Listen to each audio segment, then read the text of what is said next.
If you would, yes, the recording is in progress. If you're just joining us in the chat, we would love to know more about you. If you'd put your name, location, and field of practice, whether that's healthcare, education, local government, we'd love to learn more about you and the types of individuals who are interested in taking the GPC exam.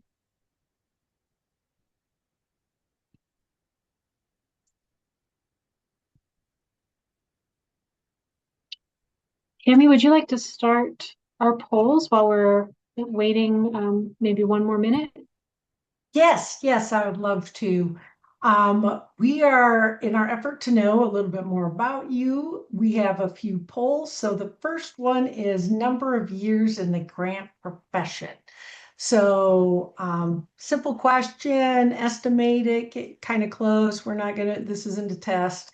But how many years have you been working in the grant profession? And we have 1, 2, 3, 4, 5, 6, or 7 or more.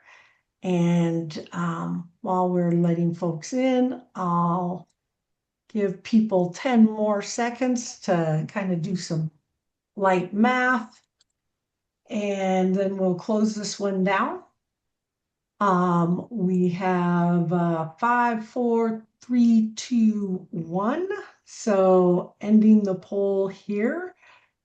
We have, I'll share the results just so everyone knows here. We have 3 years and mostly 7 or more years is 46%. So a nice bell curve there, almost except for 7 or more. So we've got lots of experienced grant pros here. That's nice. The next question we have is, where did you first hear about the GPC credential that we're going to tell you more about? Were you searching for grant information or directed from one of these sources here? We like to know how we're reaching new folks and letting them know about this important credential for their career. And having you share this helps us tune and be more efficient with our marketing efforts. So I love this question. And we have, let's give people 3 more seconds. Even if you've had multiple ones, think of the very first one.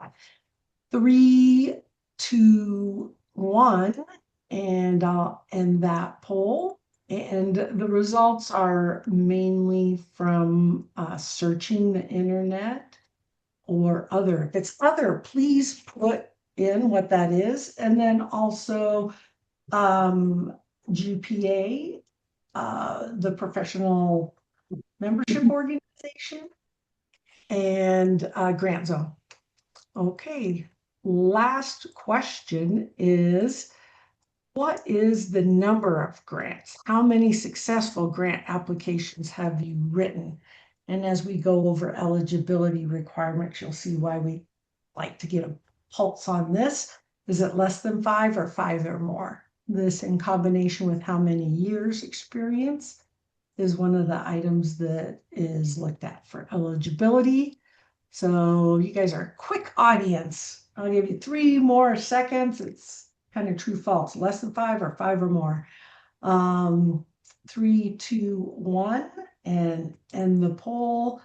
And sharing the results here, 75% has done 5 or more. So we've got a large group here. So that's awesome. And Amanda, I'm sending it back to you. Okay, thank you so much, Tammy. Welcome to today's GPC Fireside Chat. My name is Amanda Neese. I am on the board of directors for GPCI. And a couple of quick housekeeping notes. You all should be muted. When we'll come off at the end and give folks an opportunity to ask questions. This is being recorded, and slides as well as the recording will be shared with everyone who registered for the fireside after the fireside is concluded. If you do not want to be on video, please go ahead and take your camera off in respect of your privacy. Next.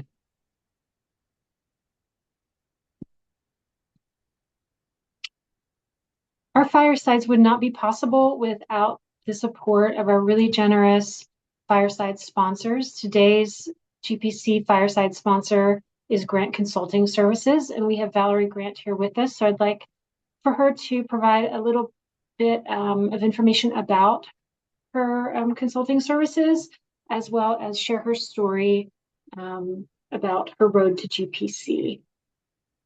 Hi, everyone. It's so nice to see so many people here today. I'm Valerie A. Grant. I'm the founder and CEO of Grant Consulting Services, LLC, and I'm really proud that our company is a sponsor of GPCI.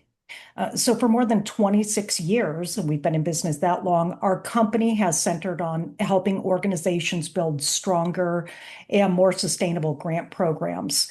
And today that work extends well beyond finding opportunities and writing proposals. We help organizations navigate the entire grant life cycle from readiness and project development to grant management, compliance and reporting, and then setting up those all-important systems that are needed to successfully steward grant funding.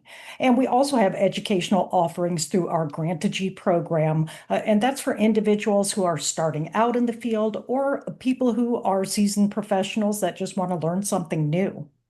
Now, you probably all know that winning a grant is only the beginning. Organizations need that infrastructure, knowledge, and capacity to manage the funds and to meet the increasing complex funding requirements, demonstrate those results, and then protect both the organization and the funder. And that commitment to quality and accountability is one of the reasons that our company supports GPCI. Professional standards matter, ethics matter, expertise matters, and the GPC credential helps demonstrate that grant professionals are committed to all three. So, as a GPC and someone who's spent my entire career in this profession, I believe strongly that investing in people and in organizations working to advance excellence in grantmanship is the place to sponsor. And we're honored to support GPCI and all of the grant professionals who make this work stronger every day. Now, I've been a GPC, or I've been certified for about 5 years. So, like many of you who are on the call today, I waited until a little bit later in my career to become certified. It had been maybe a decade or more before I had even heard about GPA or GPC. I didn't know there was a credential. I didn't really know the difference between what a certification is and what a credential is.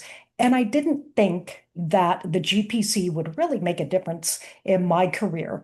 I was skeptical, to say the least. So when I started asking colleagues and people who had experience with GPCI, when I started reading more on the website and hearing more at conferences, I looked into it a little bit deeper.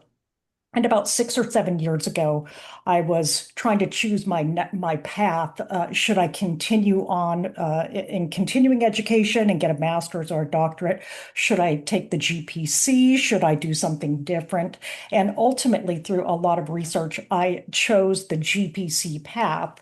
And I'm so happy that I did. And the main reason I think that I chose it is because it gives clients and others third-party verification that I know and my company knows what we're doing. We can actually really help people because we're certified.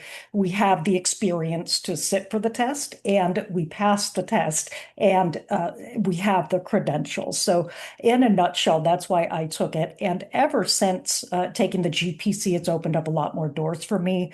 I am in community with more GPCs. A colleague and I, Carrie McDonald, co-published an article, actually a study in the Grant Professionals Association Journal, and it was titled The GPC, does it pay off for consultants? That was published 2 or 3 years ago. And through this study, we found that it actually does pay off. Consultants actually increase their earnings when obtaining the GPC.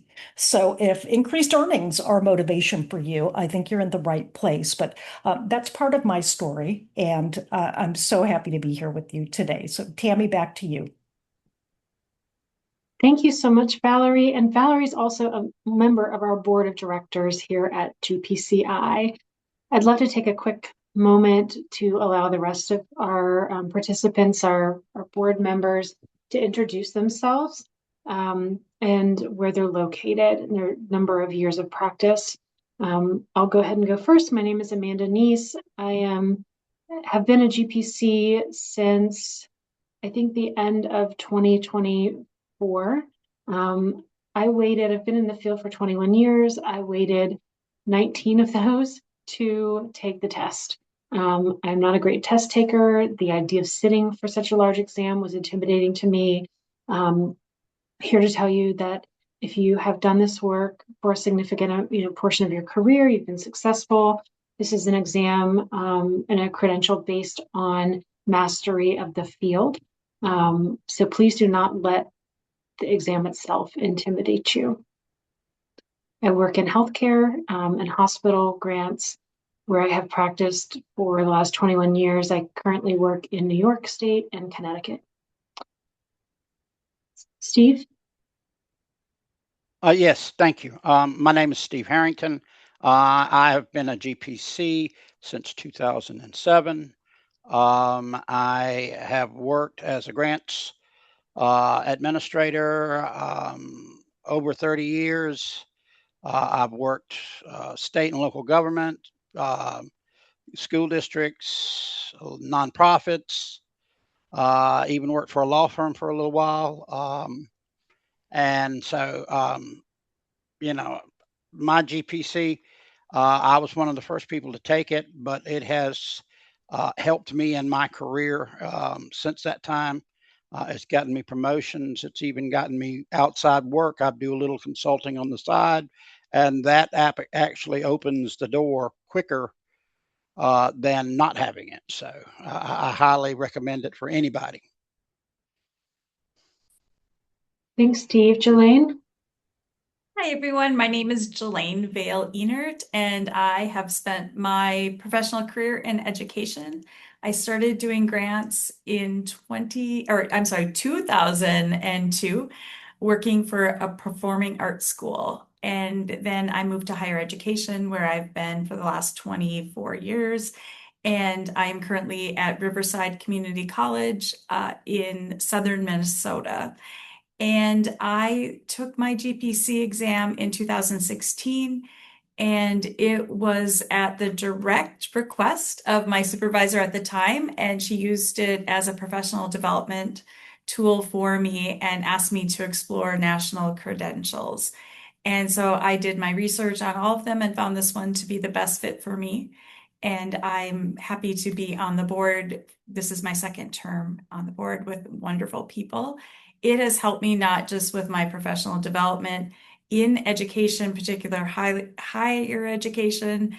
I am working with PhDs with people who are the best in their field. And so having that credential has really always given me that additional authority that helps when working with faculty members who like to sometimes give deadlines but not meet them themselves. So it's been a great opportunity for me. So I encourage you, if you're thinking about it and you're eligible, to sit for the exam.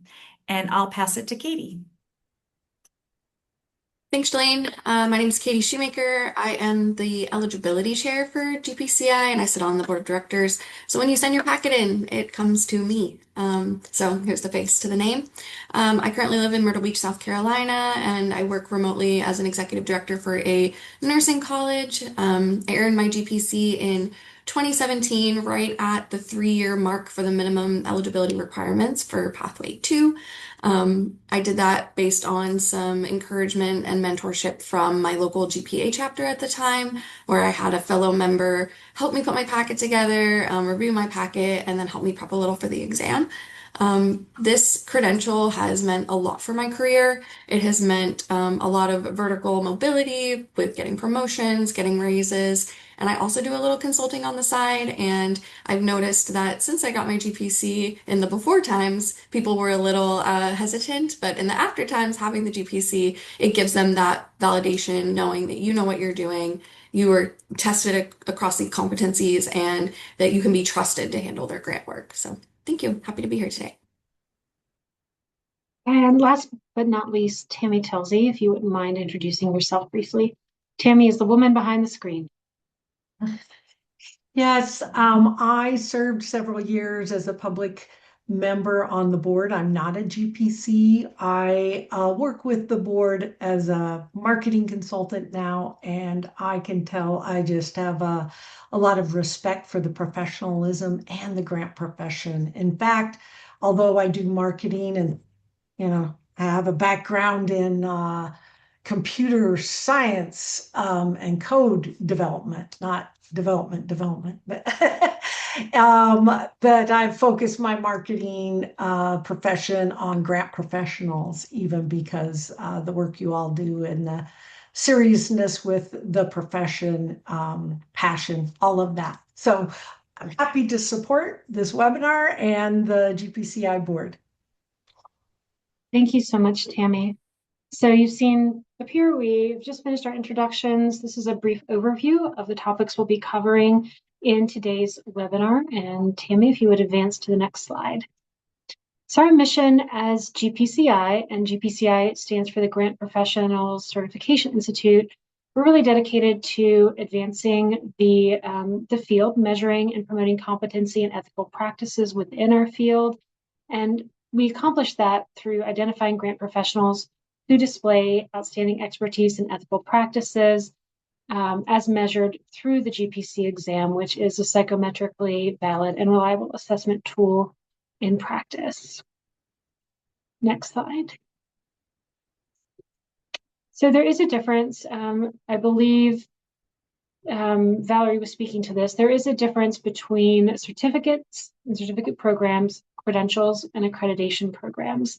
The GPC is an accredited credential. We're a certificate program that has been independently verified to meet and follow rigorous standards.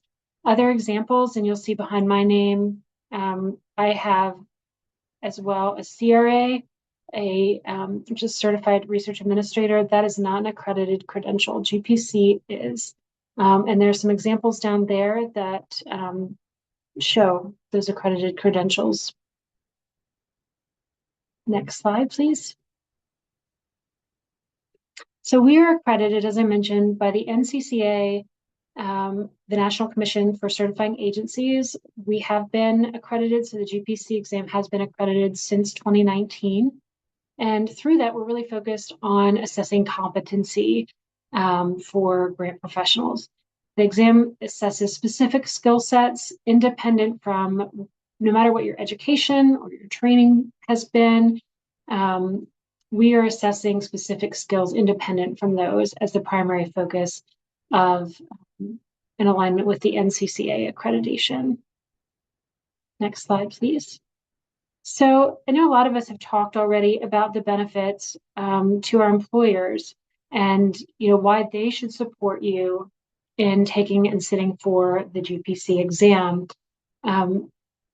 It's a mark of excellence for employers. It signals to the people and the funders who support your work that you have professionals on your team who are experienced, who are ethical, who follow the highest standards in our field.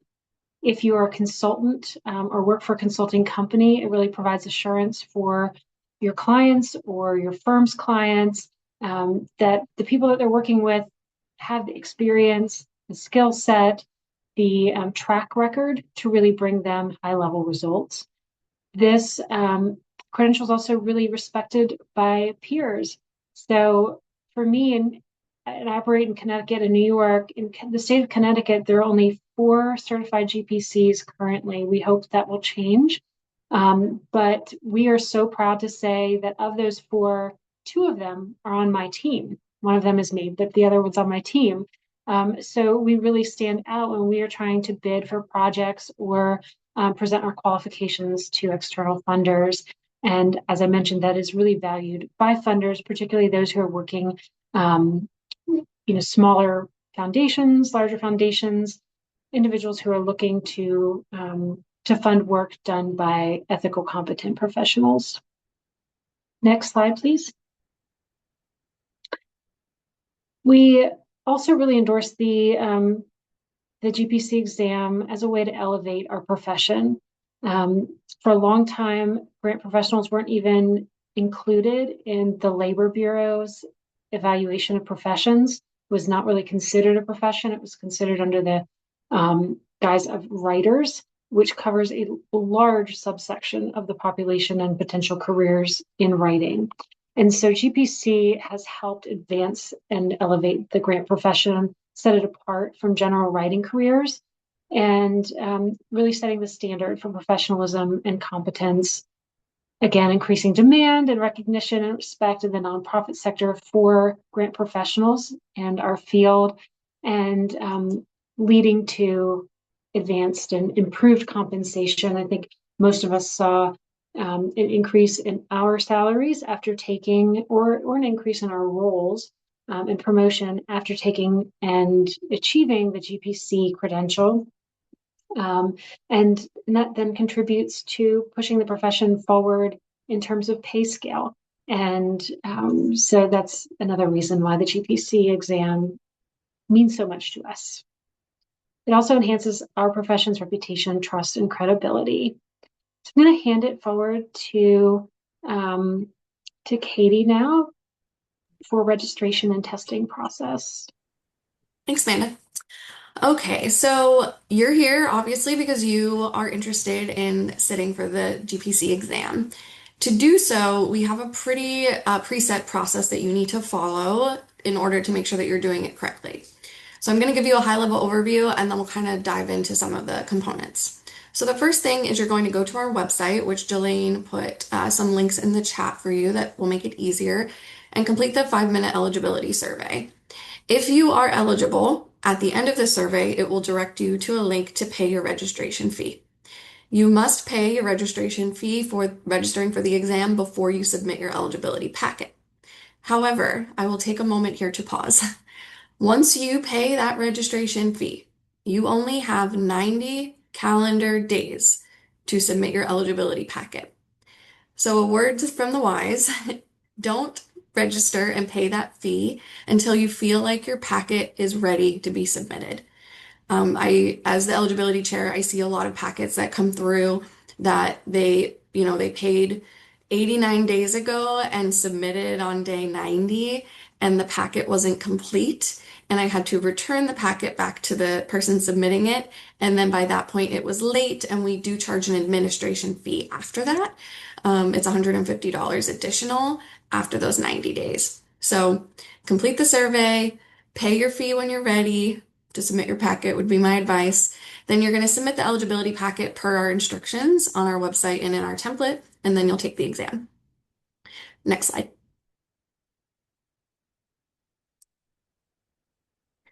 Okay, so there are 2 pathways to being eligible for the GPC exam. I like to note here that it's either pathway 1 or pathway 2. It is not a mix and match situation. So the way you determine that is you look at the education. So pathway 1, you're looking at the highest level of education that you possess, being your high school diploma or equivalent, an associate's degree, completion of a technical training course, or honorable completion of military training. For pathway 2, the minimum is your bachelor's degree or higher. So if you have your bachelor's, your master's, your PhD, doctorate, whatever, that's your pathway that you're going to choose. So once you determine which level of education you have, then you move down to professional experience and everything below. So for pathway 1, your professional experience needs to be 5 years of professional experience in the grants field within the last 7 years and 5 successful grant proposals over the past 7 years. Successful means awarded.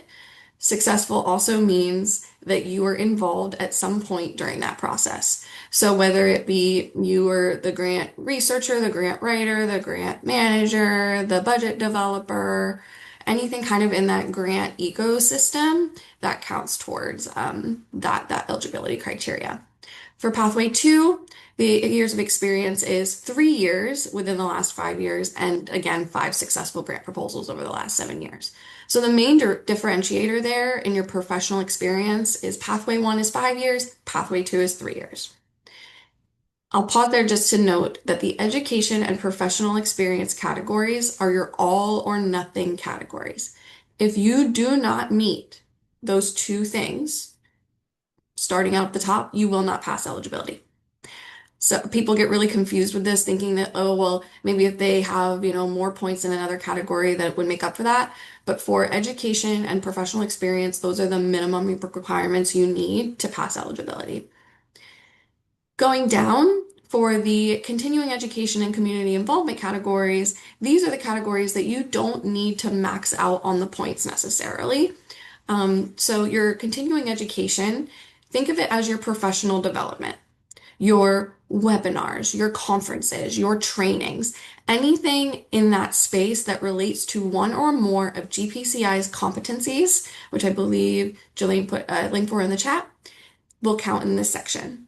And it has to be within the last 2 years. So for pathway one, that's 50 hours. For pathway two, that's up to 40 hours. And if it is a conference, I do like to note that we do require in the eligibility packet that if you go to a conference and you attend a session, whether it's a grant-related conference or not, but the session is grant-related, right? It can link back to one or more of our competencies. You can absolutely count those sessions towards these points. However, all of your sessions from any conference, regardless of topic focus, must be listed out as separate line items in your eligibility packet. That's one of the most common reasons why eligibility packets get returned to applicants is because they didn't list those out separately for the review team to be able to assess if it is worthy of points. Your last category there is community involvement. So for pathway one, you can have up to 50 hours of community-based volunteer services. And for pathway two, that's 20 hours.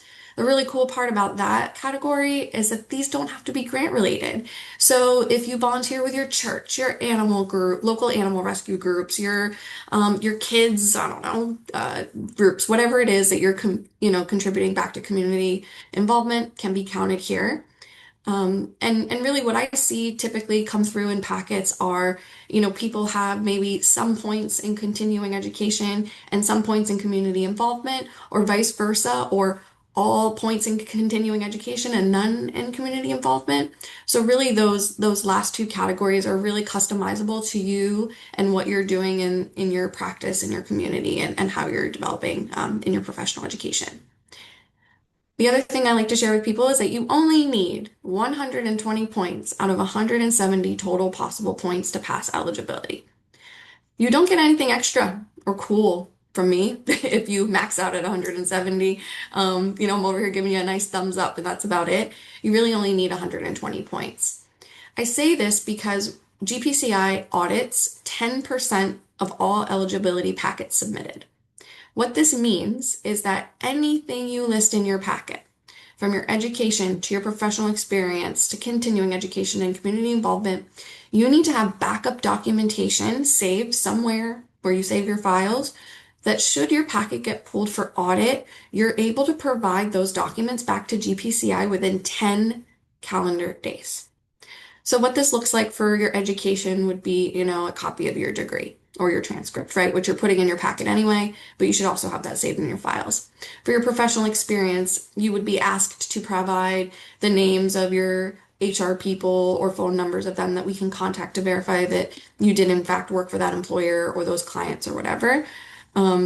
Those can also be documented through letters. Your continuing education, things like registrations for conferences and webinars, certificates of completions for trainings, things like that.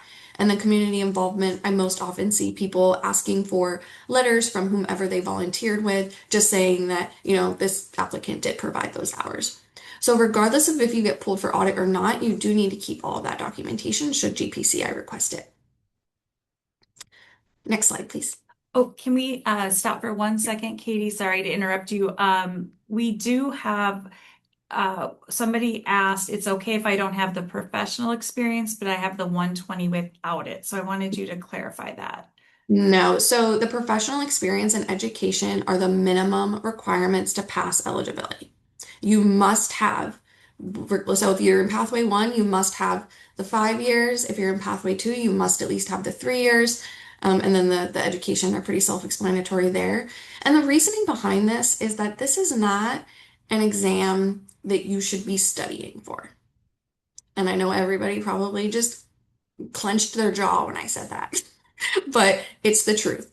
So this exam is based on professional experience. It's based on you having experience in the field of grants for those minimum number of years to be able to answer these questions in a way that honestly should feel natural.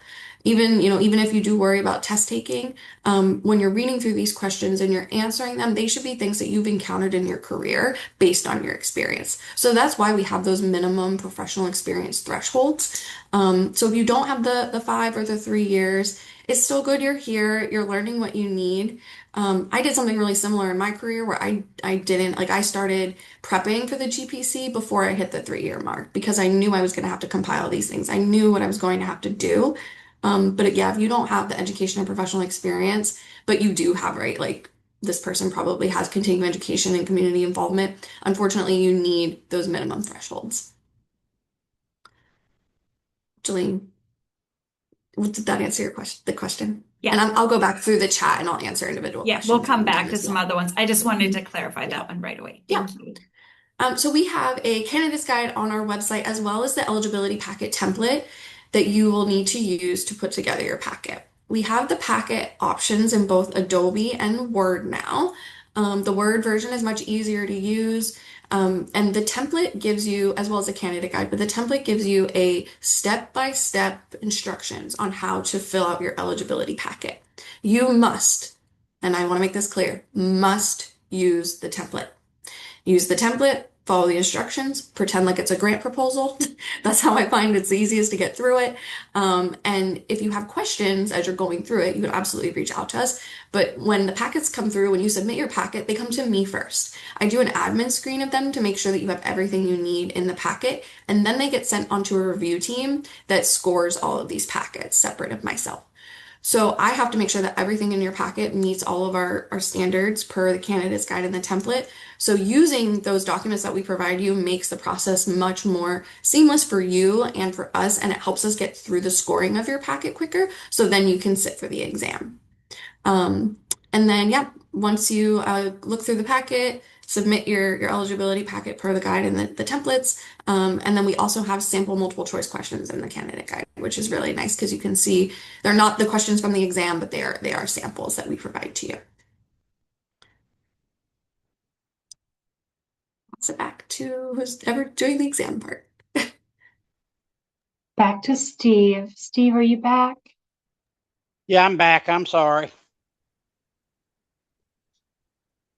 Okay. With the exam overview, there is multiple choice questions. That is the first. That's usually a 4 hour. You get a 4 hour limit. Most of the time, you don't have a problem. Most people will not have a problem getting those questions completed within the 4 hour period. The essay section is a 90-minute time section with no breaks. And most people should be able to finish that as well. Most people take it over 2 days, but you are allowed to take it all in one day if you want. I would recommend that you do it over 2 days, but that's just my personal opinion. Your exam results will be provided after about 60 or 90 days after you complete your exam. And you can retake certain sections if it's not passed on the first attempt. Next slide, please. The competencies, these are all based on our professional competencies, which Jillian just put in the chat. And so out of these, we pick a percentage of those, and you can see that on your screen here. I'm not going to go through each one of them, but you can go, look at what competency and how much of the test is, what percentage of the test, excuse me, of the multiple choice questions will be concerning each of those competencies. So we cover all the competencies. Some of them are a little more than others. For example, crafting, constructing, and submitting effective grant applications.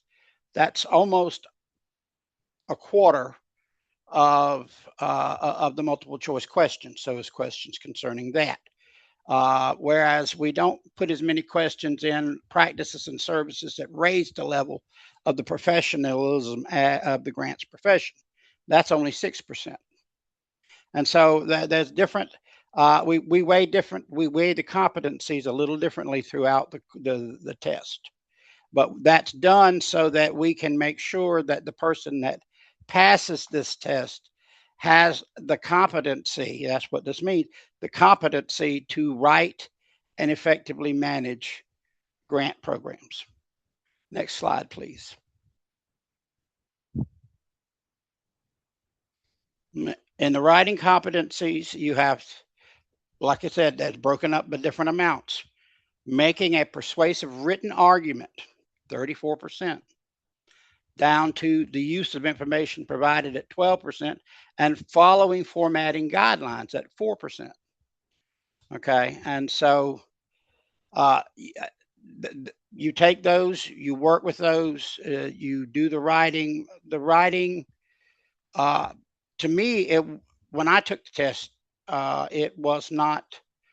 I found the writing to be very easy for me. Some people may not be, but to me, it was much easier than the multiple choice test, but that's just me. Next slide, please. Exam preparation resources. GPCI does not specifically create, nor do we, and correct me if I'm wrong, nor do we endorse any study guide. Although there are study guides available, there are resources available on the website which shows some study guides, active study groups, literature reviews and books, sample multiple choice questions, and GPCI accepted education program providers. And so we feel like with this and the resources on the website, that should get you prepared for the exam. Next slide, please. We also have links, and you'll get a copy of this slide presentation since you've registered for this chat. And it'll give you all of the different spots that you can go to. And it'll give you an exam study group, train to trainer kits, all kinds of things. And some of that stuff will be very helpful. I encourage you to use it and use as much of it as possible. And because the more widely, especially if you are weak in an area, go through the competencies and look. All right, this is not my strong suit, so let me kind of study more in this area than that area. But if you do these things, well, we're pretty sure that you should not have too big of an issue passing this test. Amanda, I don't. Am I taking this or someone else? This is actually Jelaine. Thanks, Steve. I appreciate the handoff. So I do want to also mention, and I'm going to put in the, and I apologize, I don't think we touched on this. If we did, it's redundant. But we do have two options for testing. We do contract with the testing center, and I did put those locations in, as well as you can do online proctoring. And so we can walk you through those different options. And if anyone needs any accommodations, that they would need to send us an email as well for that. We recently did have our wonderful ambassadors group, and we put the ambassadors email in there. We have people across the country who are your resources in your region. And they asked us to find someone to help with test taking strategies because for some of us, those strategies are really important. It's test taking might cause some anxiety. So we are really proud of, and I put the link to a wonderful webinar and slides that you can use as well. So what I work with primarily on the GPC board is once you are a GPC, we do ask that you, or we do require that every 3 years you're going to recertify. And that is through the certificate maintenance program. And that is something that many people, as they're looking at the GPC, also want to understand what it means for the future. So that is every 3 years. We do encourage you to keep documentation. It's similar to what Katie had mentioned with your professional work, volunteer work, and also different education that you've taken. And I will put the CMP manual in as well, so that you can see what all of us that have a GPC are required to do to maintain it. So what is next? We hope that this has helped, and we're going to answer questions too. But we hope that this has been helpful for you. The first step, as Katie mentioned, is the eligibility quiz. And then once you understand that you are eligible, get your eligibility packet together and pay your fees, and then you start in our process. So we are going to start going through some of our questions, but before we do that, I do want to say again, thank you to Valerie Grant for being a sponsor, and that sponsorship is very important to us. Also, if you are looking for a sponsorship opportunity, that also is available. So I'm going to go ahead and put the CMP link in, and then I will turn it over to, I think Katie might have some questions to answer for eligibility. Are you ready to take that I over? Or do you want answered to read them? I answered a bunch in the chat and in the Q&A. One good one that was asked was around the letters that are required in your packet. So you need 3 letters of recommendation for your eligibility packet. They have to come from at least 2 different sources. These can be things like from your current employer, a client, a group you volunteer with, basically anyone that can speak to your experience and validate what you're putting in your packet. So your years of experience in being a grant professional, how you've impacted their organization, that sort of thing. On page 7 of the eligibility packet template, there is a really detailed list of everything that your letters do need to include.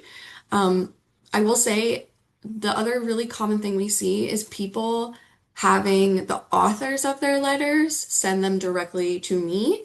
And that is incorrect. So when you're compiling your eligibility packet and you're putting everything together, you'll see at the bottom it says to submit this, you must submit as one PDF document to the RegDocs email, and the email address is in the candidate guide and the template. So we don't accept your letters as one-offs. So if you have one of your authors send me a letter, I'm just going to say I can't accept this and that you're just going to have to compile it in your packet. So just be sure that you really follow all of those instructions. The other thing too is now that we're in August, your letters need to come from the current calendar year that you're submitting your packet in. We see this most often in December. So I kind of like to give people a heads up as I know it's still summer, but we're nearing the fall. If you're thinking about putting together your packet, but maybe you might not be ready to put your packet and submit it till later in the year or next year, just make sure that whatever year that you're submitting your packet in, your letters are from that year. So for this year, it'd be 2026. If you think you're going to submit in January, it's going to be from 2027. We are held to the standards of our accreditation. And so even though this process does seem extremely rigorous because it's because we are accredited, and that really elevates the value of the GPC. So that was the one big question I saw in the chat.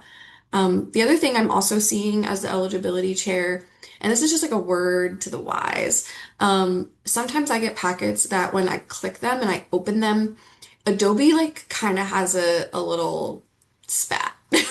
Sometimes I get weird messages, and unfortunately, because of like the systems that we use, I can't manipulate a packet that's been sent in.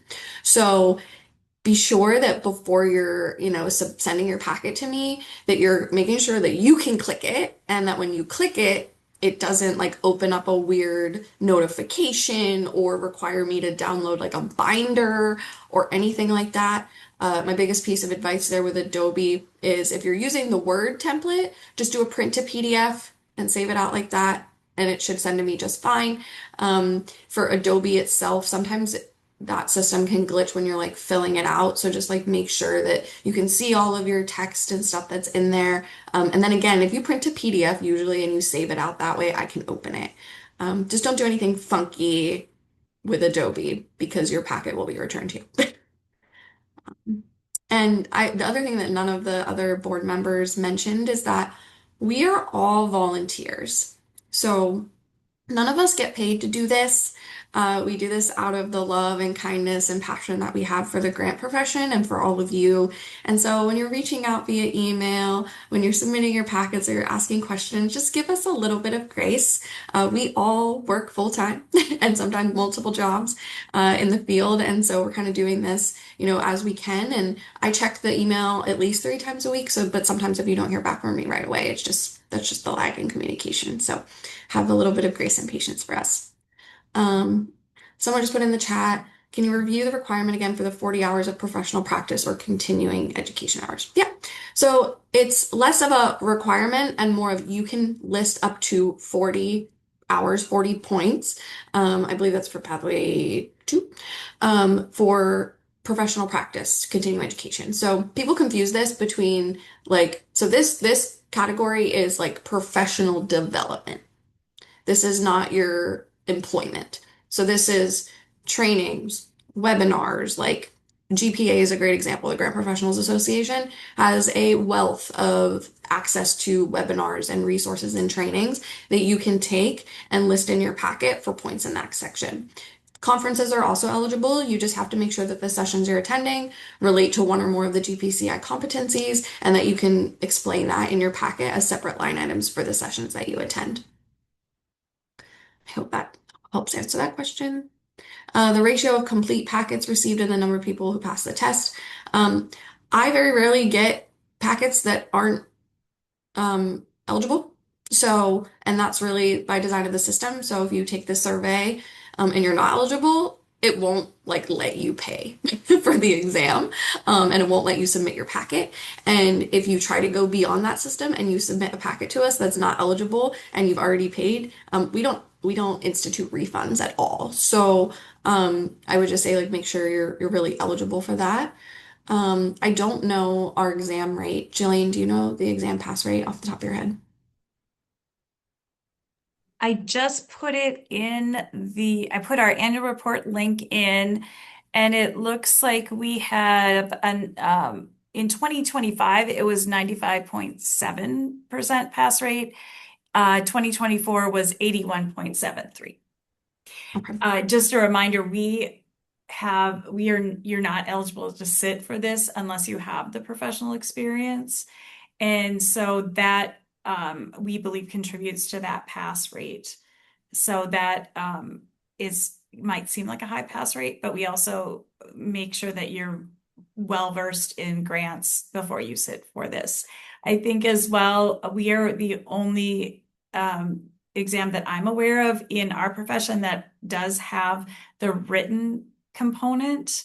So you have to be able to write, as we feel that's essential for the grants profession. So I think that as well may contribute to that. Thank you. Oh, Another, I see a note that the guideline on Word is not downloading. Okay. we'll take a look at that. Yeah, we can look at that, but also we can, Tammy, remind us to we could send out the Word version as well if needed. Maybe Caroline, if you would email the info email, our wonderful assistant Carly will help you, and she can email you the Word version. Someone asked how many points is one webinar considered? So the points are related to the hours. So if it's an hour, it's a point.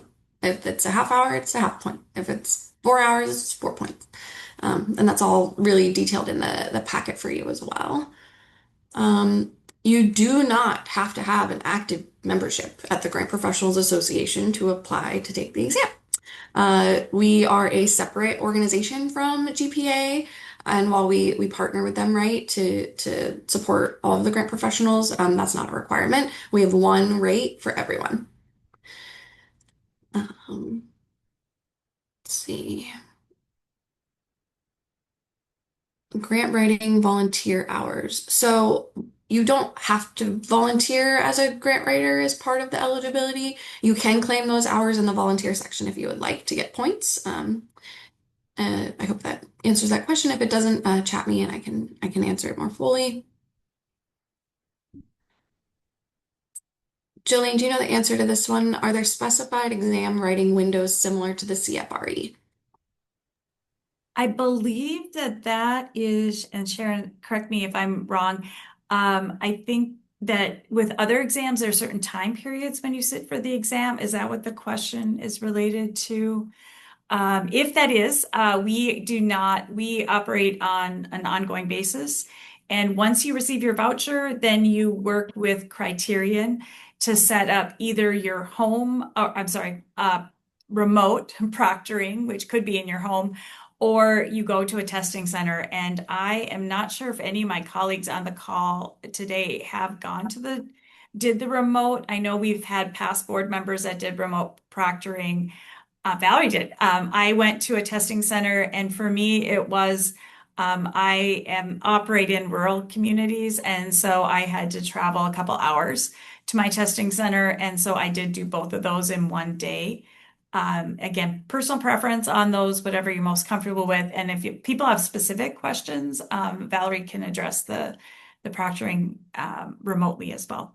I will say that we ask that, and please ask us questions, but please work with Criterion because especially with a remote proctoring, it has to be a very quiet environment and you do have to they'll watch you while you're taking that exam. So just something to be aware of. Someone asked, can you substitute grant writing volunteer hours for professional development hours? So again, your professional development and community, services hours are those point categories where they're not all or nothing. So you can have, for example, I don't know, 5 hours in volunteer grant writing and I don't know, 20 hours in professional development. It's kind of, whatever you need to get to that 120 after your education and professional experience categories are definitely fulfilled. Sorry, scrolling down. I can answer the question around the points for the professional of reference. So the letters aren't worth points, they're just a requirement for the packet. So the letters you have some attachments that you have to include in the packet, and they're fully detailed in the candidate guide in the template. But they're things like a copy of your degree or transcripts. They're your 3 letters of reference, your resume, those sort of things that aren't necessarily worth points, but they're used to validate your experience. So when the review committee is going through your packet and scoring it, they look for things like your resume that shows that you have those required number of years of experience, right? So if you're claiming that you have 5 years of experience, we want to see on your resume that you held some role in the life cycle of grants with grant related responsibilities for that time frame. Another good tip too is just assume that the reviewers don't know you. They don't, and they shouldn't. They don't know you. They don't know your experience. So pointing out things on your resume, like highlighting the number of years of experience at a job, or if you have a role that might not sound like it's grant related, but it was, kind of explaining what that is for the reviewers so that we don't have to return your packet for clarification. Katie, I just showed the pathway slide that we'll send Perfect. out. I clarified based on what you said in a couple places. So Awesome. Sorry, y'all, I'm doing the best I can to just kind of get all these questions. Eligibility is always a hot topic.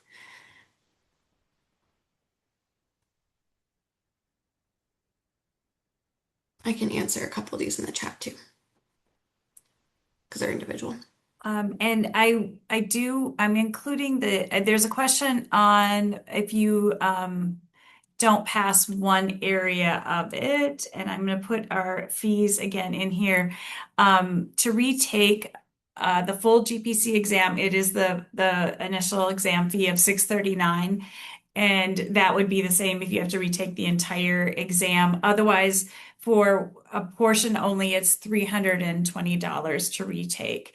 And I do want to mention that we've worked really hard over the last couple of years to maintain that cost, that fee cost at $639, even though a lot of costs have gone up. So we worked really hard through some fundraising things to do that. It is just one fee for all. There is no differentiating if you have any type of memberships or anything like that. And I do want to say too, we are coming towards the end of our time together.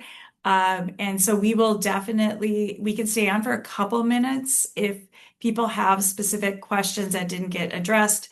Otherwise, we will work to include information on our follow-up email. Always ask the info@grantcredential.org. That's your best resource. Carly runs that for us, and she will get us those questions as well. But thank you all for joining us, and we hope it's been really a helpful time for you, and the time that you spent with us is valuable. So we'll stay on, the board will, and we will also send you out links to everything. And there are study groups. We have a GPC ambassador email that we ask you to send requests to for study group information. We'll send that all out. So if anyone needs to leave, thank you for that. I don't know if you have time, Katie, to answer any of the other ones. There was one about grant management. Okay, great. Perfect.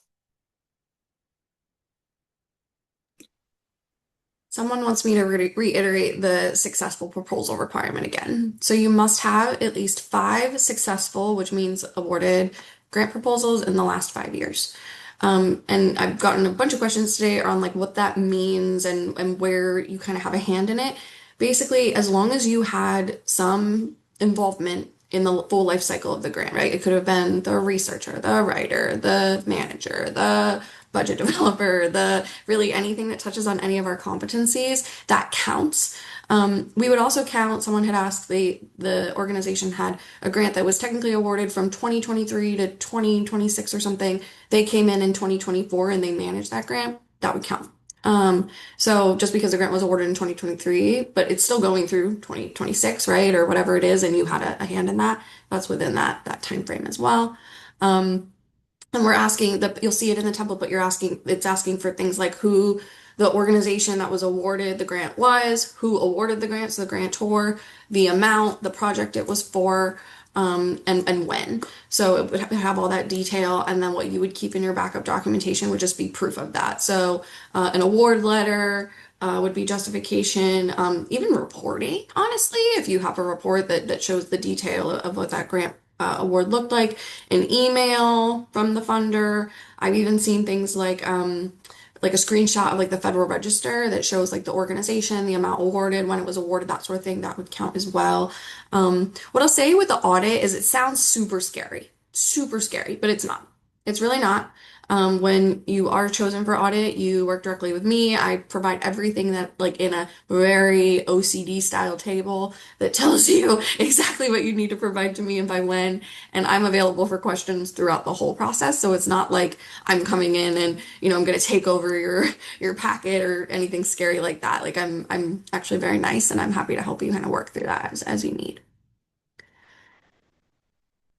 Yes, if you have questions later about the packet, you can email the info email box and they'll reroute your email to me and I can obviously help you with your individual situations. Let's see. Yeah, so for professional practice, the year-long professional development program, some of that would count. So I would say the things that would count are anything that can directly relate to one or more of the GPCI competencies. So go take a look at our competencies on our website, take a look at what you're doing in that year-long professional development program, and you would need to list out separate sessions from that program so that the reviewers know that whatever it is you're listing is directly related and correlates to our competencies. Great. I have us right at the hour, so we're going to go ahead and officially close us down. So thank you all for coming. Thank you, Katie, for all of the answers. I think all of us have learned a lot. So we appreciate it, and we'll be sending out the video recording as well as other notes and links to find more information. Thank you and have a wonderful rest of your day.